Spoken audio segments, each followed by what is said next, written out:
Welcome to the NBA Coast to Coast podcast brought to you by thelines.com. Coming to you from the West Coast, Josh Lander, joined by my guy Nate Weitzer on the East Coast. And we are taking a look at player props here on a 14-game slate on Friday night here, Nate, after a Thanksgiving day off for everybody in the NBA. Make sure to like and subscribe to that page. We are bringing you these videos each and every weekday of this regular season, including a couple game videos that we have up for you tonight as well. Also want you to head to thelines.com. That's where we have our great written content up for you guys all season long, and our odds finder tool that you can use to go ahead and make sure you're getting the best juice back on all these NBA player props bets that you may be making. Nate, let's go ahead and jump right into props and get into your first one.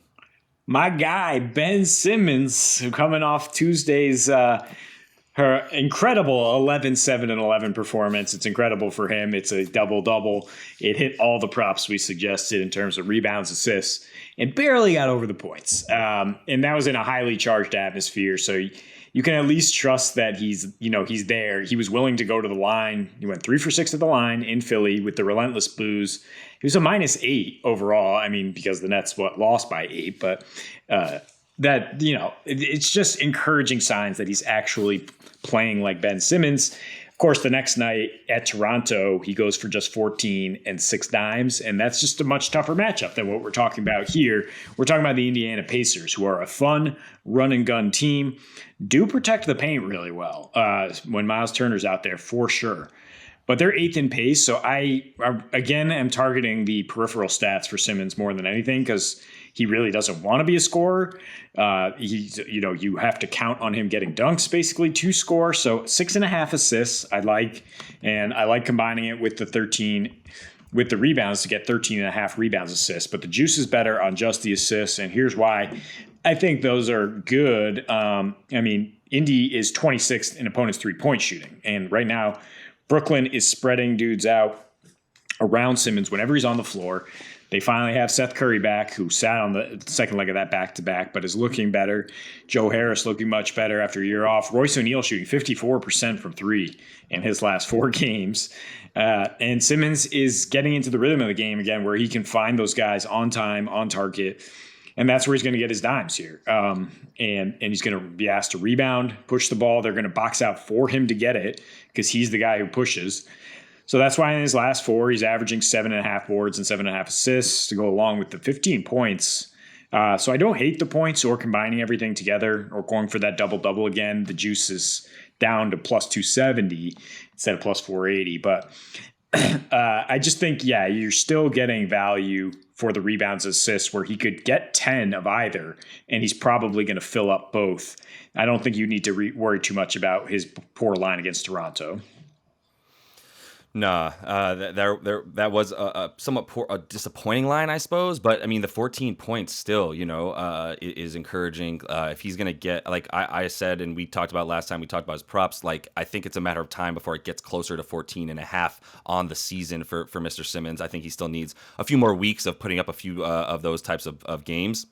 But it's there, right? Like you said, if you're watching the games, it's there for him, and he just doesn't look like the same timid deer in headlights that he's been the previous part of the season. So that's really all I care about is Ben Simmons back inside of his own head? Is it the real Ben Simmons up there again? Okay, if it is, then at 6'10" with the abilities that he has, let's get back to 15, 8, and 7 or whatever he was doing before that. So I'm gonna go on a slightly dangerous under here, Nate, with Jordan Clarkson and the Utah Jazz taking on Golden State in Golden State. I still think Golden State's going to maybe cover 8 points. I felt better about it when it opened at about 5, but I still think that this is a game where Golden State is just a different team at home. I'm just going to keep betting on them at home and against them when they're on the road, especially when they're big favorites on the road, which should never happen. So I'm going to go with the points, rebounds, and assists for Clarkson. I'm going under 30.5 of those, -108 on FanDuel.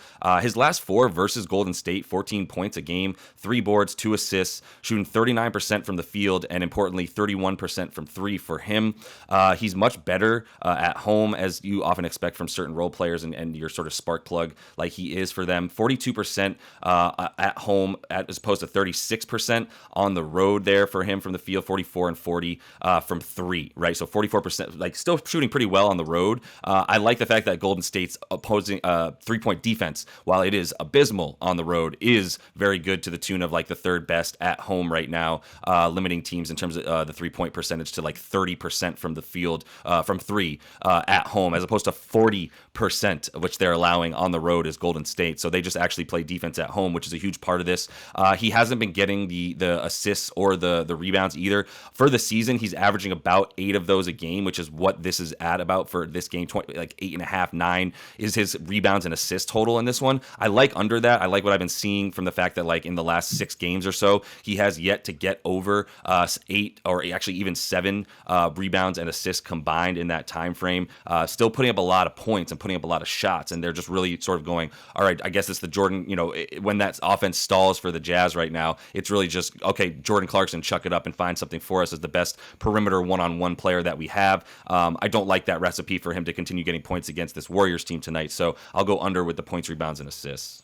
Yeah, I think combining them is the way to go. You look at his last line, 24 points in a loss to the Pistons, but he still didn't get 30 PRA, right? He only had 5 peripherals. So, I mean, the fact that he's leading the starting unit and the Warriors are -8 and growing makes you think that there's some good game theory here, that the Jazz just aren't going to be in this game in the fourth quarter.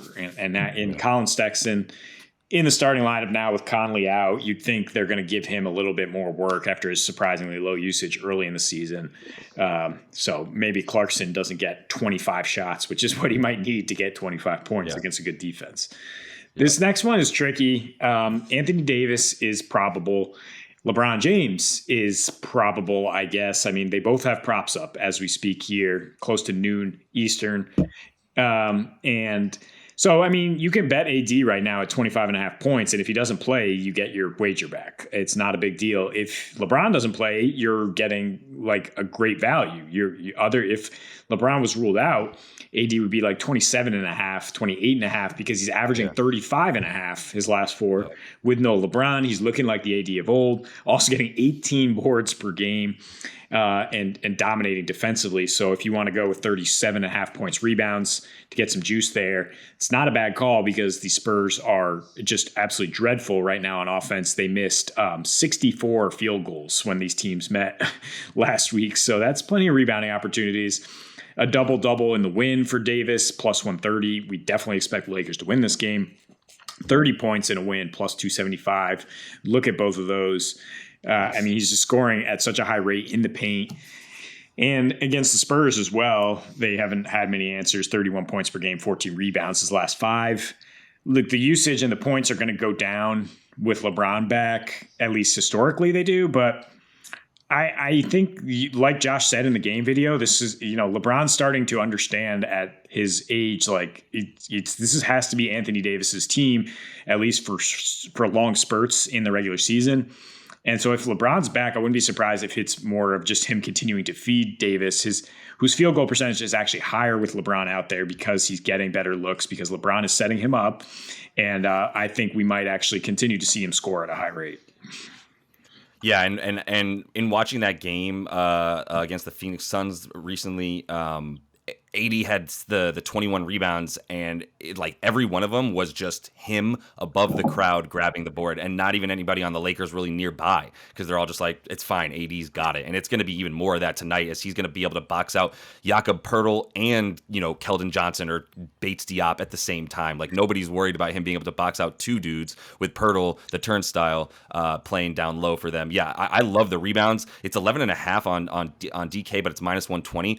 Anything under 15 boards right now for AD. Has he gotten less than 15 in his last 6 games? He's pretty much getting 15 or more a game right now in the boards category. So throw the rebounds all over the place for him because anything less than 15 I like. I'll go ahead and take an alternate at 13 or 14 for plus 130 and still feel good about it. It's crazy to watch him eat down low right now. So I'm going to finish things up here, Nate, with another big man and the man actually leading the league in rebounds, Rudy Gobert, as the Timberwolves are taking on Charlotte on the road. 13.5 boards, plus 100 for him, so even money for him to get that. You could take the points and rebounds, also about even money, 27.5 points and rebounds combined. That's about, what you would expect him to get, I would say, overall with the points. So, either way, it's pretty much even money for you. Against a Charlotte team that same problem that they've had for the entirety of their time that we've been talking about Charlotte. They don't have a center, and they don't have a way to rebound the ball well. They allow the most FanDuel fantasy points, if you will, to point guard or to opposing centers. The second most points per game to overall, and the fourth most rebounds overall they're allowing. So Rudy, it's just what he does. He's coming off a nice 21-16 at Indy. It's the same kind of style of play that you'll get from Indy and Charlotte, especially when they're both at home, which is just move the ball up and down the court as fast as you can, take shots. So that's what we're looking for here is shots, and Rudy to get all those boards. He's had a double-double in 9 straight versus these same Charlotte Hornets because of what we've been saying. They still haven't had a center since we were in middle school, I think, Nate. And so for Rudy to get that double-double, 16 points a game, 16 boards on 17% usage against those Charlotte Hornets. So he doesn't really need to get the ball thrown to him. He's still not really, but he's going to get plenty of boards at about to the tune of about 5 or 6 offensive boards at least tonight, which you can also feel good about him putting some points back up. Yeah, you mentioned kind of the ball movement for the Wolves being key because, how's Rudy going to score if the ball starts zinging around and, he gets a lob or something or the defense is out of position, he gets a board. And I think Minnesota's really coming around. We both kind of like them at -4.5 in this game.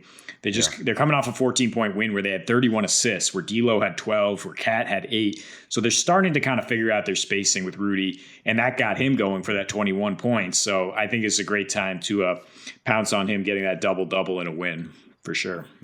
Yeah, for sure. And Minnie's coming around, like you said. We both felt good about them winning this game tonight. And I think we can continue to feel good about them, maybe turning things around a bit, hopefully figuring out some of that spacing as Cat has looked better as well. So that's all the time we have for you guys in this player props video. Make sure to like and subscribe to that page. Continue to follow along with us. We'll be back with you guys at the start of the work week next week. So until we see you then, happy betting.